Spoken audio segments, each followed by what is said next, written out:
નમસ્કાર વિદ્યાર્થી મિત્રો, જય સ્વામિનારાયણ.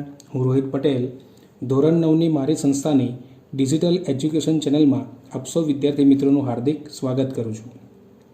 તો આજે આપણે 14મું ચેપ્ટર નૈસર્ગિક સ્ત્રોતોમાં ચોથા લેક્ચરનો અભ્યાસ કરીએ, જેમાં આપણે સૌપ્રથમ ભૂમિ વિશે જાણીએ. ભૂમિ, જમીન, બરાબર. તો એના વિશે થોડીક ચર્ચા કરીએ. ત્યારબાદ અગત્યનો પ્રશ્ન લઈએ છીએ કે ભૂમિ કે માટીનું નિર્માણ કેવી રીતે થાય છે, અથવા ભૂમિનું નિર્માણ કરતા પરિબળો, 4 પરિબળો વિશે સમજાવો. મોસ્ટ આઈએમપી પ્રશ્ન છે આ. પણ એના પહેલાં આપણે ભૂમિ વિશે થોડીક માહિતી મેળવી લઈએ. આ મુદ્દાઓમાંથી જે અગત્યના મુદ્દા છે એની જ વાત કરીશું ખાલી. તો સામાન્ય રીતે ભૂમિ એક મિશ્રણ છે. ભૂમિ એ મિશ્રણ જ કહી શકાય, બરાબર. ભૂમિની અંદર વિભિન્ન આકારના નાના નાના ટુકડાઓ ઓગળેલા હોય છે. ભૂમિમાં સડી ગયેલા, ગળી ગયેલા સજીવોના ટુકડાઓ પણ મળી આવે છે. તો આ સડી ગયેલા પદાર્થોને આપણે શું કહીએ છીએ? હ્યુમસ કહીએ છીએ. તમે 8મા ધોરણની અંદર ભણી ચૂક્યા છો. સડતા કાર્બનિક પદાર્થો, જેને આપણે હ્યુમસ કહીએ છીએ, જે ભૂમિની ફળદ્રુપતામાં વધારો કરે છે. ભૂમિમાં જેટલું હ્યુમસનું પ્રમાણ વધારે હોય એટલી જમીન વધારે ફળદ્રુપ ગણાય. હ્યુમસ એટલે સડતા કાર્બનિક પદાર્થો, જે ભૂમિને કાળી બનાવે છે, ફળદ્રુપ બનાવે છે, બરાબર. જુઓ, હ્યુમસ એટલે સડતા કાર્બનિક પદાર્થો. આ સિવાય ભૂમિની માટીમાં વિવિધ પ્રકારના સૂક્ષ્મજીવો પણ જોવા મળે છે. જમીનની ગુણવત્તા તેમાં આવેલા હ્યુમસનું પ્રમાણ અને તેમાં મળી આવતા સૂક્ષ્મજીવોને આધારે આપણે નક્કી કરીએ છીએ. કારણ કે આ સૂક્ષ્મજીવો અને હ્યુમસ એ ભૂમિને શું બનાવે છે? છિદ્રાળુ બનાવે છે, ભીની પોચી બનાવે છે. તેમજ હવા અને પાણીને ભૂમિની અંદર દાખલ થવા માટે પણ મદદરૂપ બનાવે છે. માટે જમીનમાં જેટલા સૂક્ષ્મજીવો અને હ્યુમસનું પ્રમાણ જેટલું વધારે હોય એટલી ભૂમિ ફળદ્રુપ ગણાય, સારી ગણાય, ઉત્તમ ગણાય, બરાબર. તો હવે આપણે આગળ ભૂમિમાં પ્રશ્નનો અભ્યાસ કરીએ કે ભૂમિ કે માટીનું નિર્માણ કેવી રીતે થાય છે. ભૂમિનું નિર્માણ કરતા 4 પરિબળો વિશે સમજૂતી આપો. અગત્યનો પ્રશ્ન, મારા પેપરમાં પ્રશ્ન આવતો હોય છે, પરીક્ષાની અંદર પણ પૂછાતો હોય છે. તો જોઈએ, ભૂમિનું નિર્માણ કરતા 4 પરિબળમાં પહેલો પરિબળ સૂર્ય, બીજું પાણી, ત્રીજું પવન અને ચોથું સૂક્ષ્મ જીવાણુઓ. કયા? લાઇકેન, દગડફૂલ, લાઇકેન, લીલ અને ફૂગનું સહજીવન. તો આ 4 ઘટકોમાંથી આ લાઇકેન એ જૈવિક ઘટક છે. બાકીના 3 ઘટક સૂર્ય, પાણી અને પવન એ અજૈવિક ઘટકો છે. તો ભૂમિના નિર્માણની અંદર જૈવિક અને અજૈવિક એમ બંને ઘટકોનો સમાવેશ થાય છે. અજૈવિક ઘટકો 3 છે અને જૈવિક ઘટક એક જ છે, જેનું નામ છે લાઇકેન. તો અજૈવિક ઘટકોમાં 3, સૂર્ય, પાણી અને પવન. જ્યારે જૈવિક ઘટકો એક જ છે. કયો સૂક્ષ્મજીવાણુ? લાઇકેન, દગડફૂલ, બરાબર. તો જોઈએ આગળ પહેલો અભ્યાસ કરીએ સૂર્ય વિશે. તો પહેલું સૂર્ય દિવસ દરમિયાન પથ્થરને ગરમ કરે છે. પથ્થર એટલે ખડક. જૂની બુકમાં ખડક શબ્દ હતો. તો દિવસ દરમિયાન સૂર્ય ખડકોને ગરમ કરે છે, જેથી આ ખડકોનું શું થાય છે? વિસ્તરણ થાય છે. વિસ્તરણ પામે ખડકો. ગરમીથી વિસ્તરણ થાય અને ઠંડીથી સંકોચિત પામે. આ યાદ રાખજો શબ્દ ખાસ. ગરમીથી વિસ્તરણ થાય, ખડકો પહોળા બને, અને રાત્રે ઠંડીથી સંકોચિત થાય, સંકોચન પામે. રાત્રિના સમયમાં આ પથ્થરો, ખડકો ઠંડા થાય છે અને સંકોચન પામે છે. આવું રોજ વારંવાર થવાથી પથ્થરની અંદર અમુક સમય પછી તિરાડો પડે છે અને અંતે આ મોટા પથ્થરો તૂટીને નાના નાના ટુકડાઓમાં વહેંચાઈ જાય છે, વિભાજિત થાય છે. વિદ્યાર્થી મિત્રો, સમજણ પડી? તો અહીંયા આપણો સૂર્યનો ટોપિક પૂર્ણ થાય છે. પહેલું જવાબદાર પરિબળ પૂર્ણ થઈ ગયું. હવે આપણે આગળ બીજો ઘટક લઈશું, પાણી. તો પાણી વિશે અભ્યાસ કરીએ. પાણી એ ભૂમિનું નિર્માણ 2 રીતે કરે છે. પહેલી રીતમાં સૂર્યના તાપથી પથ્થરોમાં પડેલી તિરાડોમાં પાણી પ્રવેશે છે. જો આ પાણી તિરાડોમાં જમા થાય છે તો આ તિરાડો દિવસે ને દિવસે વધારે પહોળી બને છે, બરાબર. અને આ રીતે પણ પથ્થરો તૂટતા હોય છે, ખડકો તૂટતા હોય છે. હવે બીજી રીતની વાત કરીએ. બીજી રીતમાં ઝડપથી વહેતું પાણી કઠણ કે મજબૂત પથ્થરોને પણ શું કરે છે? તોડી નાખે છે. અને તીવ્ર ગતિની સાથે વહેતું પાણી તેની સાથે નાના મોટા પથ્થરોને શું કરે છે? આગળ વહેવડાવી જાય છે. આ પથ્થરો બીજા પથ્થરોની સાથે શું થાય છે, વારંવાર અથડાય છે અને અંતે નાના નાના સૂક્ષ્મ કણોમાં પરિવર્તિત થાય છે. તો આ રીતે પાણી પણ ખડકોના ભૂમિના નિર્માણમાં, બરાબર, ખડકોને તોડવાની ક્રિયામાં પણ પાણી અગત્યનો ભાગ ભજવે છે.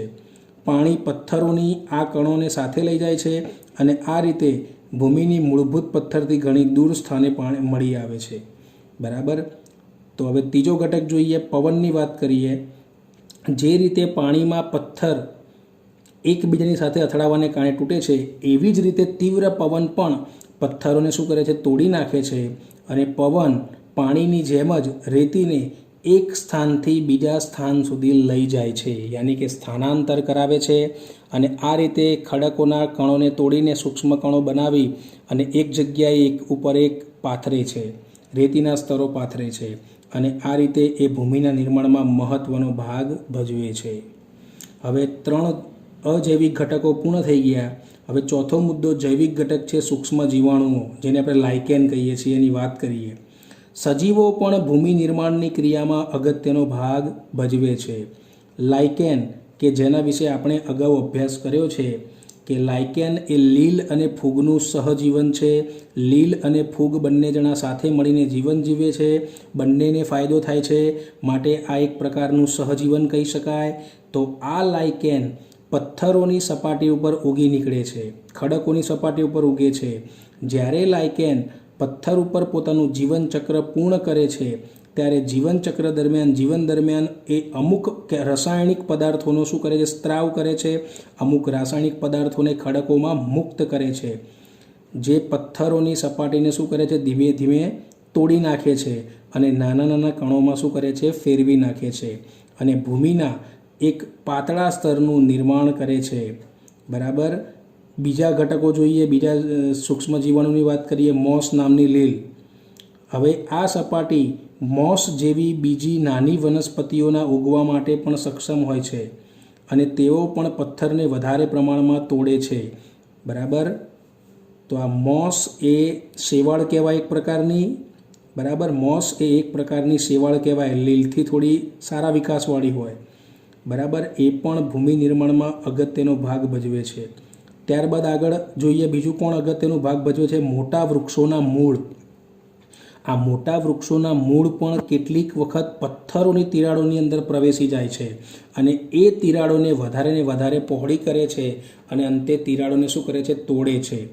આમ ખડકો તૂટવાની ક્રિયાથી ધીમે ધીમે ભૂમિનું નિર્માણ થાય છે અને આ રીતે જૈવિક અને અજૈવિક એમ દરેક ઘટકો ભૂમિ નિર્માણમાં ખૂબ જ અગત્યનો ભાગ ભજવે છે. સમજ્યા વિદ્યાર્થી મિત્રો? આ ખૂબ જ અગત્યનો પ્રશ્ન હતો, ખાસ તૈયાર કરજો.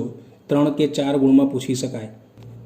આગળ ભૂમિક્ષરણ અથવા ભૂક્ષરણ એટલે શું, ભૂક્ષરણ કેવી રીતે થાય છે તે સમજાવો. ભૂમિક્ષરણની વ્યાખ્યાની વાત કરીએ કે ભૂમિના ઉપલા સ્તરનું હવા, પવન અથવા પાણીની મદદથી દૂર થવાની ઘટનાને આપણે શું કહીએ છીએ, ભૂમિક્ષરણ, જમીનનું ધોવાણ થવાની ક્રિયા. હવે આ ભૂક્ષરણ થવાના કારણો અથવા એની અસરોની વાત કરીએ. પહેલો મુદ્દો, વનસ્પતિઓના મૂળ જમીનના ક્ષરણને રોકવામાં મહત્ત્વની ભૂમિકા ભજવે છે. ભાઈ, વનસ્પતિના મૂળ એ જમીનનું ધોવાણ થવા દેતા નથી. બીજું, સમગ્ર વિશ્વમાં મોટા પાયે જંગલો કપાઈ રહ્યા છે. તે માત્ર જૈવ વિવિધતાના નાશ માટે જવાબદાર નથી, પરંતુ જમીનના ધોવાણ માટે પણ જવાબદાર છે. કારણ કે જેટલા જંગલો, વૃક્ષો કપાશે એટલું જમીનનું ધોવાણ વધારે ને વધારે થશે, રણ વિસ્તાર આગળ વધશે. ધ્યાન રાખજો વિદ્યાર્થી મિત્રો, આવું થવું જોઈએ નહીં. ત્રીજો મુદ્દો, વનસ્પતિની વૃદ્ધિ માટે મદદરૂપ ઉપરી ભૂમિ એ ધોવાણોની ક્રિયા દ્વારા ઝડપથી દૂર થાય છે. બરાબર. જમીનની ઉપરની ભૂમિ ધોવાણ થવાથી ઝડપથી દૂર થાય છે. આ ઘટના પણ ખરાબ કહી શકાય, સારી યોગ્ય ગણાય નહીં. આ ઘટનાની પર્વતીય અને ઊંચાણવાળા વિસ્તારોમાં ઝડપથી ધોવાણ થાય છે. પર્વતીય અને ઊંચાણવાળા વિસ્તારમાં ઘટના ઝડપથી થાય છે. તો જમીનના ધોવાણની ક્રિયાને રોકવી ખૂબ જ અઘરી છે, મુશ્કેલ છે. આગળ, જમીનની સપાટી ઉપર આવેલી વનસ્પતિનું આવરણ પાણીને ભૂમિના સ્તરોમાં ઉતારવામાં મહત્ત્વપૂર્ણ ભૂમિકા ભજવે છે, જે તમે જોઈ શકો છો વિદ્યાર્થી મિત્રો. બરાબર. પાણી અહીંયા ઝડપથી રગડી જાય છે. જ્યારે ઘાસવાળી જમીન હોય તો એમાં પાણી જમીનમાં અંદર ઊંડે ઉતરે છે, પાણી ભરાઈ રહે ઘાસની અંદર અને જમીનમાં ઊંડે ઉતરે છે. જે એટલે ઘાસવાળી જમીનમાં ભૂમિનું ધોવાણ કેવું થાય? ખૂબ જ ઓછું થાય, બહુ જ ઓછું થાય. બરાબર. જ્યારે રેતાળ જમીન હોય, બરાબર, રેતાળ જમીનની નિતાર શક્તિ વધારે હોય તો આ રેતાળ જમીનમાં પાણી ઝડપથી નીચે ઉતરી જાય અને જમીનનું ધોવાણ કેવું થાય? વધારે થાય. એટલે વહેતા પાણીની ઉપરી ભૂમિ ઉપર થતી અસરની આપણે આ ચર્ચા કરી. તો આ પ્રશ્ન આપણે અહીંયા પૂર્ણ કરીએ છીએ વિદ્યાર્થી મિત્રો. સમજ્યા? આજના વિડીયોનો છેલ્લો પ્રશ્ન, ટૂંક નોંધ લખો, ભૂમિ પ્રદૂષણ પરીક્ષામાં પૂછી શકાય. તો જોઈએ, હાલના સમયમાં આધુનિક ખેતીમાં જંતુનાશકો અને ખાતરોનો ખૂબ વધારે માત્રામાં ઉપયોગ થઈ રહ્યો છે અને લાંબા સમય સુધી આવા પદાર્થોનો ઉપયોગ કરવાથી જમીનમાં રહેલા સૂક્ષ્મજીવો શું થાય છે? નાશ પામે છે, બેક્ટેરિયાઓ નાશ પામે છે અને તે જમીનની સંરચનાઓનો પણ નાશ કરી શકે છે. અળસિયા એ જમીનના પોષક તત્વોનું પુનઃચક્રીકરણ રિસાયકલિંગ કરે છે. હ્યુમસ બનાવવામાં મદદરૂપ એવા જમીનમાં આવેલા અળસિયાઓનો પણ નાશ થઈ શકે છે. ક્યારે? જો ભૂમિનું પ્રદૂષણ થાય તો. અળસિયા, હ્યુમસ આ બધા ઘટકોનું પ્રમાણ ઘટી જાય. ક્યારે? જમીનનું પ્રદૂષણ થાય ત્યારે.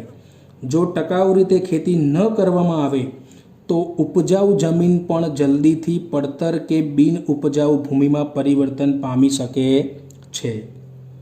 આગળ, ઉપયોગી કે જરૂરી ઘટકો જમીન પરથી દૂર થવાથી અને બીજા હાનિકારક પદાર્થો જમીનમાં ભળી જવાના કારણે જમીનની ફળદ્રુપતામાં ઘટાડો થાય છે. જમીનની ફળદ્રુપતા નાશ પામે છે વિદ્યાર્થી મિત્રો.